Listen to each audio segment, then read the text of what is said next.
Welcome to the Sanity Project Podcast, where you can awaken your mind to clarity and success even in today's life challenges. We're here to provide insights and solutions that will help you live a sane, healthy, and prosperous life. Here's your host, Joanne Victoria. Hi, this is Joanne Victoria with another amazing episode of the Sanity Project Podcast. You're here to discover a life of clarity, confidence, sanity, and entrepreneurial success. We have a special guest today, Donna Tashjian. Donna is the founder of Vibrant Living International, a nonprofit organization. She is a life mastery coach, an ordained minister, a podcaster, and an author. She helps bring accelerated transformation to people across the world. She empowers you to master life, spirit, soul, and body. Donna has been speaking and coaching for over 25 years. Well, I want to introduce Donna right now because she's got some great stuff to talk about today. And short of having a 2-year-old temper tantrum, she's going to show you ways of how you can put up with disappointment. Welcome to the show, Donna Tashjian. Thank you, Joanne. Thank you. It is a pleasure to be here today. Well, I'm glad that you're here because it's the topic you're going to talk about, and the fact that you're so busy, we're lucky to have you. And I think the guests that have the most to say are the busiest. I like to say that my life is full. That's good. And the reason why I use that word even instead of busy is because then I have chosen what to fill it with. That's right. And so many times when we say busy, it's like, I'm not going to get it all done. And there's this franticness. So I like to use the word, my life is full of all the things that I want. And one of them is I want to be here today. Well, and we're all grateful for that. And I'm going to advise my audience now. I usually advise them at least once during a podcast is to take that yellow pad and pen out. And as soon as we're done, I want you to listen to this podcast again, because I'm sure Donna is going to be giving you points and information that you will never remember. There's too many things. So you're going to have to take notes on this podcast, people. So we spoke about how to handle disappointment when things don't go our way or the way we expect them to go. How do you suggest that people handle that, deal with that? Well, so many times when disappointment happens, when I started this particular ministry, Vibrant Living, it was on the heels of me losing what I thought was going to be my dream job.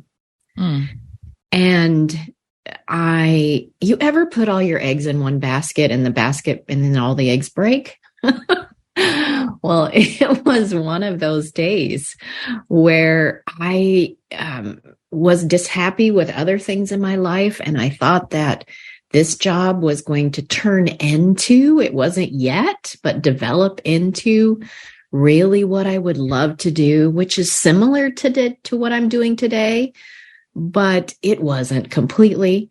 And I can remember the day. It was March 31st, and it was doing that sideways sleety rain. And it matched my face as I walked away from this place where I thought everything was going to work out, and it didn't. I thought it was going to turn out a certain way, and it didn't. And what was so hard as I look back on that day, which was 10 years ago at this point, is that I attached my identity to what just had happened to me. Now I'm worthless. Now no one wants me. I'm not needed. I don't matter, which was triggering everything that I had dealt with from my childhood, which is a whole nother story for another day. But it is, I wrote in my journal, it embarrasses me to say this. It's okay if I say this out loud. As I wrote in my journal, I feel like a piece of trash someone's left at the curb and no one needs or wants. Now take that compared to where I am today. It is a big contrast. And one of the skills that I keep having to learn, and I think life does this to us, is how do we overcome those moments that could create our identity? I'm a loser, no one wants me, etc. I'm stupid, I can't matter. All of those, somebody breaks up with us, somebody doesn't like us, even somebody unsubscribes to our mailing list. Mm-hmm. I know somebody gives you a bad comment on social media.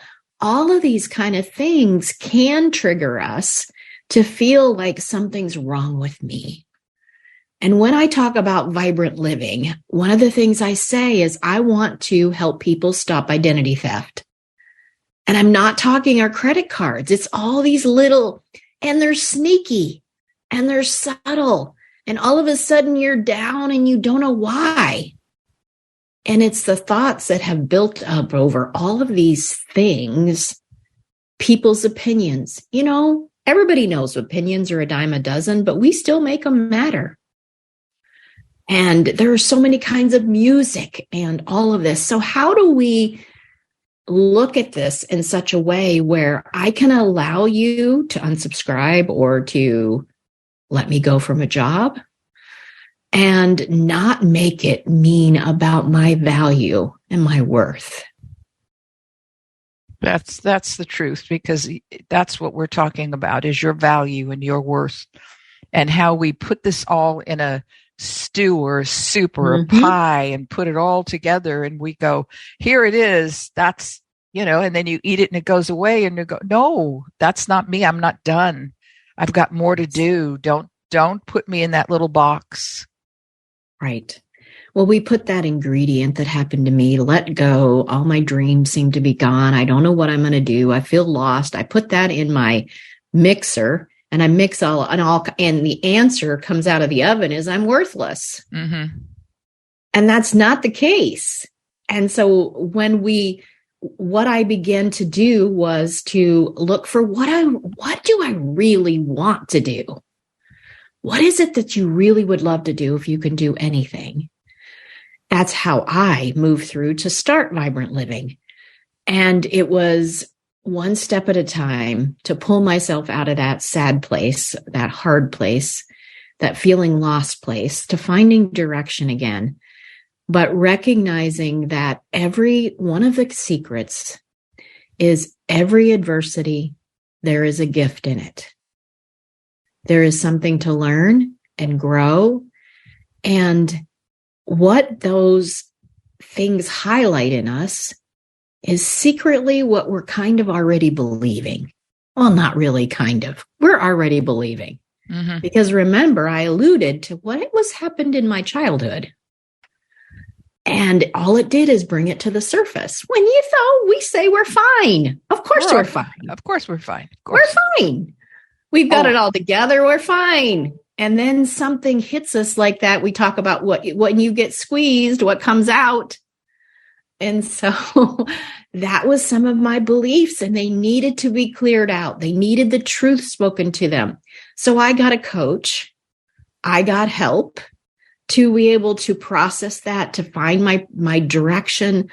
A lot of prayer went into it for me in finding my purpose, but learning that instead of fighting adversity, understand that it reveals what we really believe.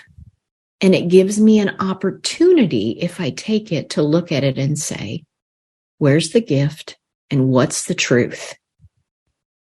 I call these situations gift wrapped in sandpaper. Mm-hmm. They're not in pretty bows. That day on March 31st, I say was the worst day. Well, not the worst, but one of the worst days and the best day. Because it started me on a journey that I've continued on toward more and more vibrant living. So looking for the gift is the first part.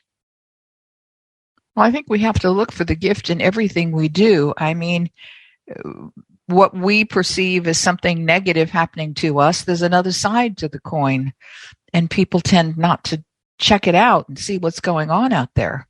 Right. They don't look at both sides of the coin. I think they're afraid. They go, if this is this bad, what could possibly be happening to me or them? And I know I've been in similar situations. All of a sudden, you're top of the heap, and then somebody pulls the rug out from under you, and I can see it in my mind's eye. And it was like, what happened? Who did this? Why did they do this? And it's all, we put the onus on them, not knowing we created that. We created it. I don't know if you agree with that, but you created that.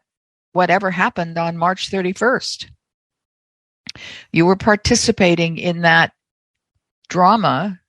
Maybe not the feelings of the outcome, but certainly you participated in that drama, and you were left stranded. Yes, I firmly believe that our thoughts and actions are co-creators in the world that we live in as well. I don't think that some of the stories I've had of gross trauma and things that people have gone through that they create, some things are just bad, but we can decide on how we want to respond and how we want to create from that situation, to be able to move forward and to decide how I wish to respond to what has happened to me.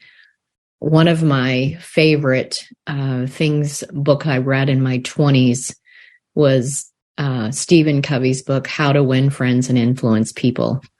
And I don't remember everything from the book, but this chapter that stuck with me was chapter 2, and it was called Begin with the End in Mind. I remember that. Yes. And that has never left me. It was, who do I want to be? Who do I want to be known for? At the end of my life, if I was writing my own eulogy, what do I want people to say about me? And then we begin to take action from that place. This is one of the things that I did at that moment. It was like, okay, so if I stay in this trash heap sitting beside the road, I don't matter, I'm worthless, all of that, and I give up and I'm done and all of those things. What will people say at the end of my life? What will my children say about me? Well, I didn't like that result. So, okay, so what do I want them to say? I want them to say that I'm resilient. I want them to say that she doesn't give up, that she bounces back, that she is full of hope, she's full of faith, that she believes the best of herself and others, regardless. These are things I want people. So how would Donna act today if she believed those things? And I began to take those actions. So while I'm looking for the things I can learn and grow, and it was exposing lies so that the truth can shine, then I began to say, who do I want to be? What is the kind of person? And when we have crisis moments or big decision moments, this helps us make those decisions. Do I want to be a person of integrity or take the easy way? Because integrity is not always easy. And learning this piece was a big pivotal moment in how I moved through that pain. I don't think most people understand the trauma that occurs. I'm going to put a stop on this because somebody keeps trying to come in. I don't know if it's your note taker, because I've got 3 people on this call, but I don't know if they are people. You know what I mean?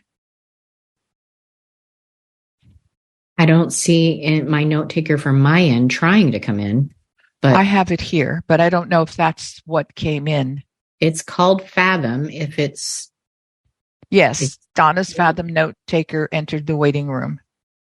And I did not admit. It's only in the waiting room. Oh, okay. So that noise won't be heard for other people? No, I can't hear it. Okay. All right. Then okay, that's fine. That didn't take but a minute because I didn't want to have, wanted to deal with that. Okay. Pick it up. I don't think people realize how the trauma of feeling that way and then telling the story behind it, and the story that's true, the story that's made up by us, how it affects us. Mm-hmm. Because it's very heavy. And I think that the smarter you are and the more aware you are, the worse it is. I mean, you know that, right? Mm-hmm. I do. And that's what makes it tragic. I'm going to put us in the same group here. That's what happens because there's things that you look at, time is going by. I don't have enough time to do more. I don't have enough time to do anything else. I don't know what I should do. Who am I? What do I want? And I never give up. That's my motto personally. And yet, what do we do? How do we take the bull by the horns? How did you take the horns and turn it around? Donna? Well, the one thing that I shared was one of the big pivotal moments was redefining what action I wanted to take and who I wanted to be. Irregardless, I mean, this wasn't the first major or big event that happened that was disappointment in my life. So I had learned to be resilient, but learning to be able to, I think what hit this is because I had attached identity with what I would be doing instead of just who I am being. Mm-hmm.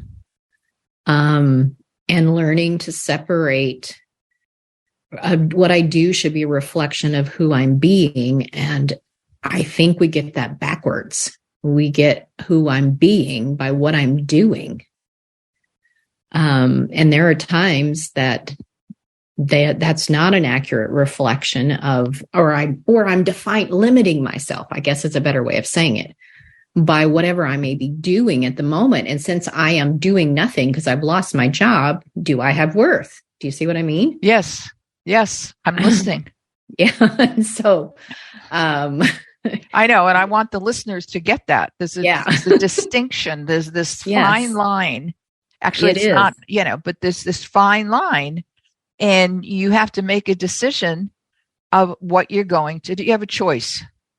You're at choice here. Mm-hmm. But first you have to know what you're looking at. Yeah. And that's the key.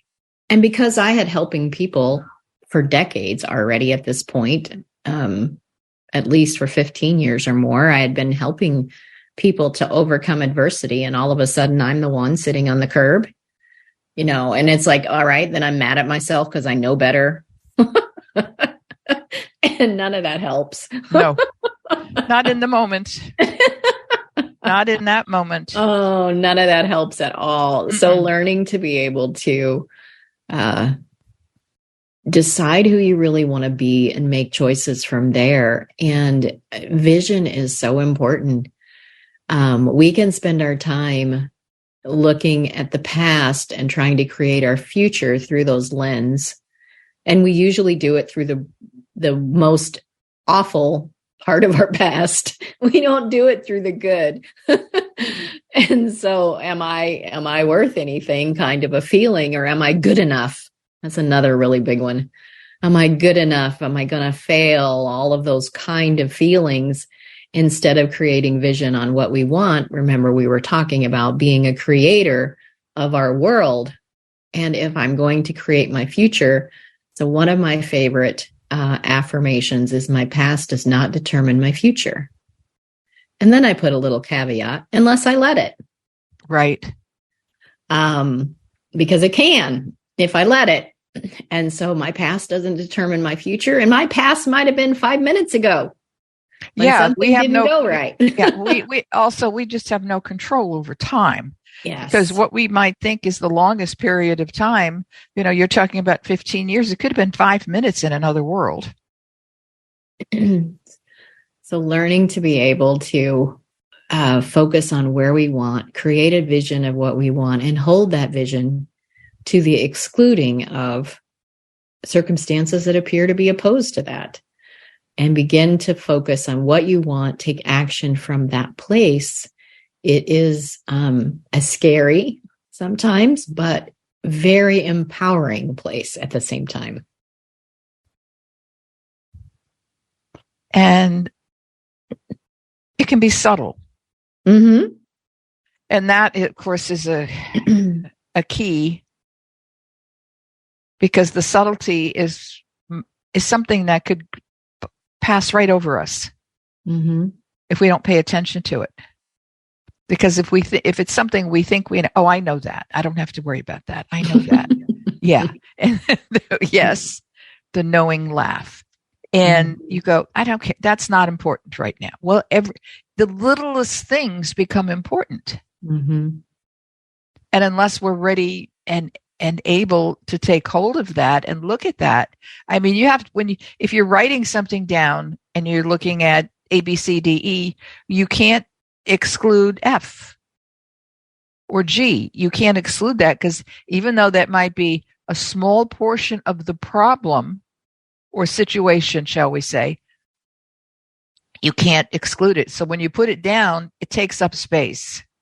And I think that's why I like to tell everybody, actually, write things down, because then you will see, oh, you don't say, not that, I don't need that. That's not a part of it, because you don't know how much a part of it is.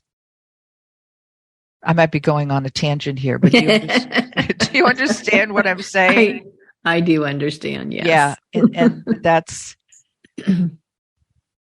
So you prayed, you had a vision, and you made a decision that you were full of hope, full of faith, you were resilient, you were not going to be judged by others. And then you went forward and created the Vibrant Living International, a nonprofit organization. Tell us a little bit about that. Well, it was one step at a time. I call it, when we're in those moments, that we follow the breadcrumbs. And it's like, so how do I do that? And then just take that step. And how do I do the next step? And my vision is it continuing to grow. I mean, I named it Vibrant Living International when I didn't know if anybody in my own town would want to talk to me. Oh, dear. Okay. Yeah. And the point is, that's what you have to do. You have to, assume that you're doing the right thing. That was the vision I had, is that it was something that was going to reach people. And I wasn't putting limits on it when I began to envision what it could be like.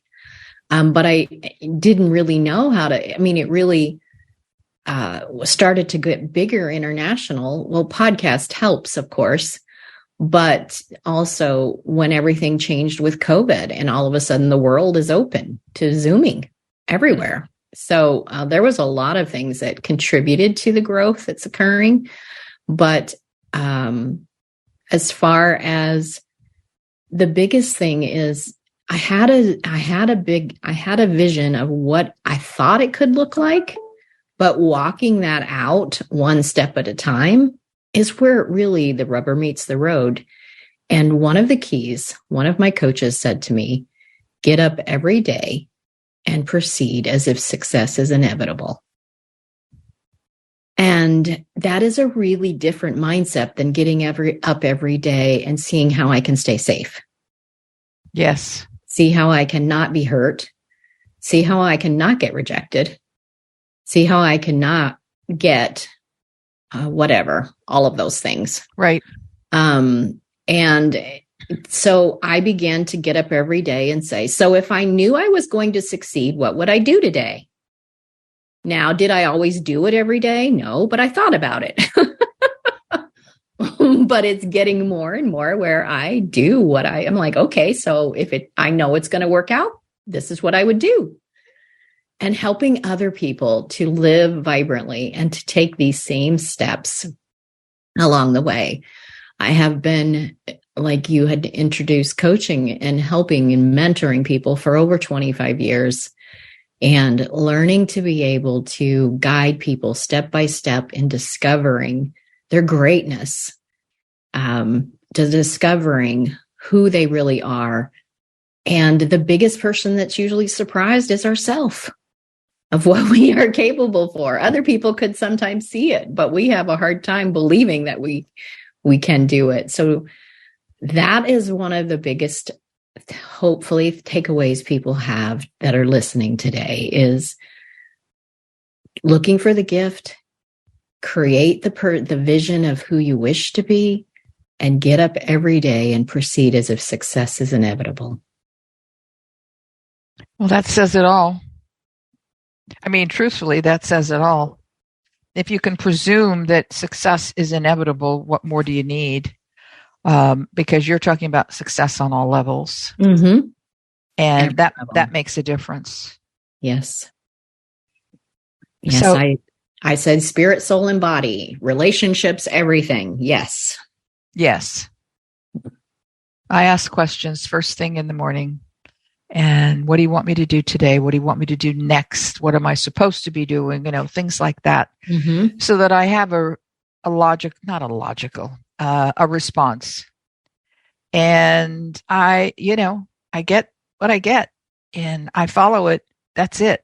I don't, the suggestion coming from, my intuition, etc., might be something that I'm not even prepared for. But I just have to trust that it will show up appropriately. Mm-hmm. And it does. Mm-hmm. So let's talk about your podcast. You were designed for greatness. Mm-hmm. How's it going? Pretty good. It hasn't grown to the vision I have for it yet, but reaching people. And that's the message of this podcast is I bring guests on that share stories of overcoming as well as tools and tips, my own stories, to discover our greatness so that we can know we are designed for greatness and to begin to step into that.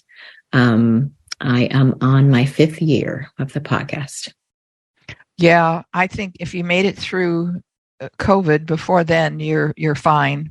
Mm-hmm. I think I started in 2014, 2017, one of those years. And after a while, you kind of forget when, how long. Yes, you do. It's like, what? I started that early?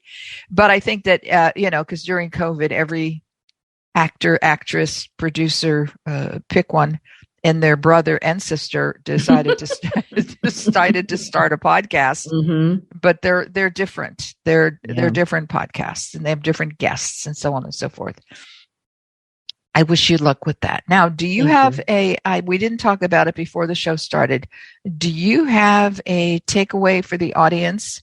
Something free, something free, or low cost, or a test on your website. I have all of those things. I knew that. I mean, I told you you have an abundant website. On my homepage, there is a book called An Umbrella on a Sunny Day. And that is my story that I alluded to from my childhood. I was a mom at the age of 15.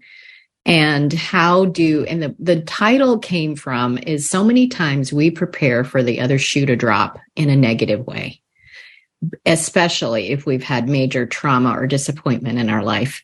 And so if it's sunny outside, which it happens to be here today where I am, it's sunny today, but I'm going to bring my umbrella because I know sooner or later it will rain on me. You. And only me, maybe, but everybody else will have sunshine, but it'll rain on me. And so that's where the title came from, is where we want to put our umbrellas away and enjoy the sunshine. And it gives 5 keys to overcome an adversity, which I didn't share today. So there's more in there. That's free. There is also a quiz. Does my painful past still affect me today? That's another freebie that's on there. And one of the lower cost items I'd love to is if you would like to make your habits more empowering, because whether we realize it or not, our habits come from our identity. And how do we make our habits empowering? Not just set goals, but the habits that enforce and actually bring those goals to pass. I have a program. It's a video program called Empowering Habits. And that is available on my website. And I think it's under $200, something like that. So that's on there too. There we go. We've got plenty of stuff for our listeners. Some free, some fee, but it's not going to put you in the whorehouse. No, not at all. I want to thank Donna Tashjian for being here today. It's been a fun time to explore and hear all of the powerful things that Donna has created for you, the listeners, because she created them for herself, but she also created them for you. So take a chance and try one. And if it works for you, you can send her a message and saying how great it was. That would be wonderful. Yes. And I want to thank you, Donna, for being here today. It's been interesting, great, similar to my life. I mean, probably similar to a lot of lives if we paid attention, but not everybody does. And I want to thank you for being here. My pleasure. Bye-bye, everybody. Have a good day. I hope you enjoyed this episode of the Sanity Project Podcast. Please go to AskJoanneVictoria.com to listen to more podcasts. Check out Joanne's coaching programs and get a free copy of her report, 5 Steps to Achieve Life-Work Harmony. That's AskJoanneVictoria.com. Take care, and thanks for being here.